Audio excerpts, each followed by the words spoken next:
और 2014 में इनका सेल्स वॉल्यूम 98 मिलियन डॉलर का था। लोकल कंपटीशन बहुत तेजी से बढ़ा और अल्टीमेटली इनका जो इंडोनेशिया गवर्नमेंट ने एक पॉलिसी निकाली कि यहाँ पे अल्कोहल कंप्लीटली बैन कर दिया। इंडिया के अंदर जब ये आए तो इन्होंने रिलायंस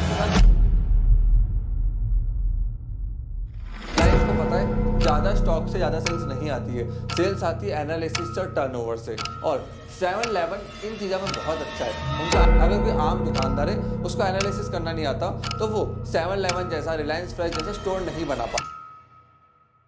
इंडिया में 7-Eleven ने पिछले 2 सालों के अंदर 55 प्लस स्टोर ओपन। 7-Eleven का मॉडल बड़ा सिंपल है। इन्होंने एक बहुत अच्छा डेटाबेस तैयार कराना वाला एक गल्ला नहीं छोड़ पाता है। तो हमारे क्लाइंट्स को भी हम ऐसी मदद करते हैं। अब एक एम्प्लॉयज के एसओपी प्रोसेस कैसे बनेंगे, 70,000 से ज़्यादा।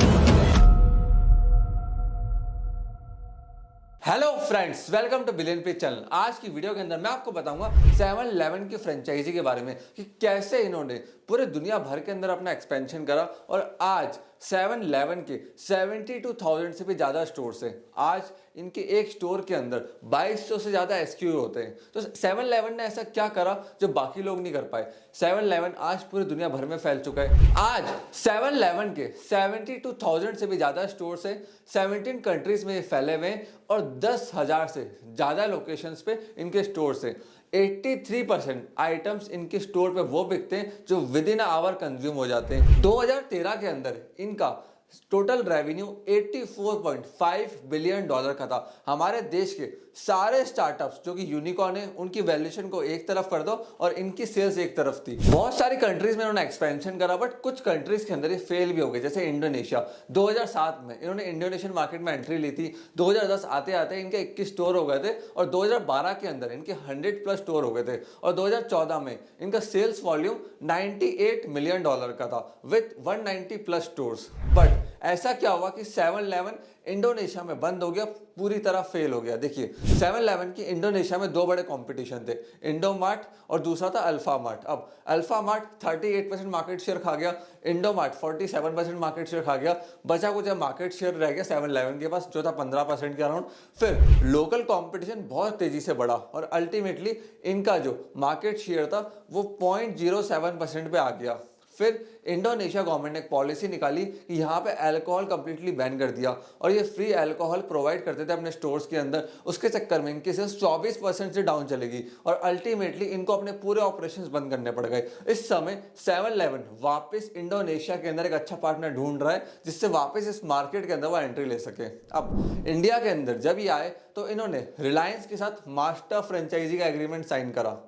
अब देखिए रिलायंस पहले से ही रिटेल इंडस्ट्री में काम कर रहा था फ्रेश के साथ, उनको अच्छी खासी नॉलेज थी स्केल करने की, कस्टमर्स को लाने की, फुटफॉल बढ़ाने की। अब रिलायंस को पता है ज़्यादा स्टॉक से ज़्यादा सेल्स नहीं आती है, सेल्स आती है एनालिसिस और टर्नओवर से। और 7-Eleven इन चीज़ों में बहुत अच्छा है, उनका एनालिसिस बहुत स्ट्रॉन्ग है। जो पीछे बैठ के बैकएंड में डेटा निकालते हैं लोग कि हमें जो शेल्फ है ना, आइटम कहाँ रखने हैं, आईवीओ कहाँ पे होता है, सबसे ज़्यादा आइटम किस समय कब बिकता है, ये बहुत अच्छा एनालिसिस करते हैं। अगर कोई आम दुकानदार है उसको एनालिसिस करना नहीं आता तो वो 7-Eleven जैसा, रिलायंस फ्रेश जैसा स्टोर नहीं बना पाता। बट इनके पास डेटा साइंटिस्ट होते हैं जो इनको बताते हैं कि कौन सा आइटम कब बिकेगा।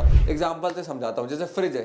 अब फ्रिज सबसे ज़्यादा कब बिकता है, ये बिकता है दिवाली के टाइम पे, ना कि नवंबर के टाइम पे। जब अक्टूबर में दिवाली आती है तो उस समय फ्रिज की, कार की, बाइक की सेल बढ़ जाती है बट नेक्स्ट मंथ डाउन होती है। फिर दिसंबर में वापस बढ़ जाती है, फिर अप्रैल में वापस बढ़ती है। क्यों?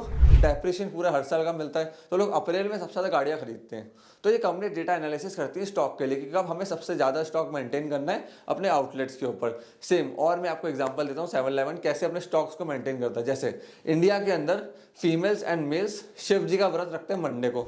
जो व्रत के आइटम होते हैं वो संडे को सबसे ज़्यादा बिकेंगे। क्यों? मंडे को फास्ट है, जिसमें से चिवड़ा है, तो ये चिवड़ा के स्टॉक को सबसे ज़्यादा रखते हैं संडे में, जिससे सबसे ज़्यादा सेल्स आती है और बाकी टाइम उन शेल्फ को दूसरे आइटम से भर देते हैं। तो ये डेटा को एनालिसिस करते हैं कि कौन सी सेल कब आने वाली है, कस्टमर की डिमांड सबसे ज़्यादा कब आने वाली है। अभी इंडिया में 7-Eleven ने पिछले 2 सालों के अंदर 55 प्लस स्टोर ओपन करे रिलायंस के साथ। 7-Eleven डायरेक्टली कंपनीज के साथ डील करता है, वहां से रॉ मटेरियल स्टॉक सब बाय करता है और आज 7-Eleven के अंदर 1000 प्लस ओरिजिनल प्रोडक्ट्स इनके खुद के हैं जिनसे इनके प्रॉफिट मार्जिन ज़्यादा होते हैं, खुद की ब्रांड आइडेंटिटी क्रिएट कर पा रहे हैं और बहुत तेजी से एक्सपेंशन कर पा रहे हैं। देखिए इनका मॉडल सिंपल है, एक इन्होंने बड़ी कंपनी बनाई, हर कंट्री में एक्सपेंशन के लिए मास्टर फ्रेंचाइजी चूज करते हैं, अच्छा मास्टर फ्रेंचाइजर लेकर आते हैं, उसके ऊपर एक ऑप्शन रखते हैं मास्टर फ्रेंचाइजर के कि वो चाहे तो फोफो मॉडल ऑन कर सकता है या फोको मॉडल ओपन कर सकता है। देखिए 7-Eleven का मॉडल बड़ा सिंपल है, इन्होंने एक बहुत अच्छा डेटाबेस तैयार करा, मॉडल तैयार करा,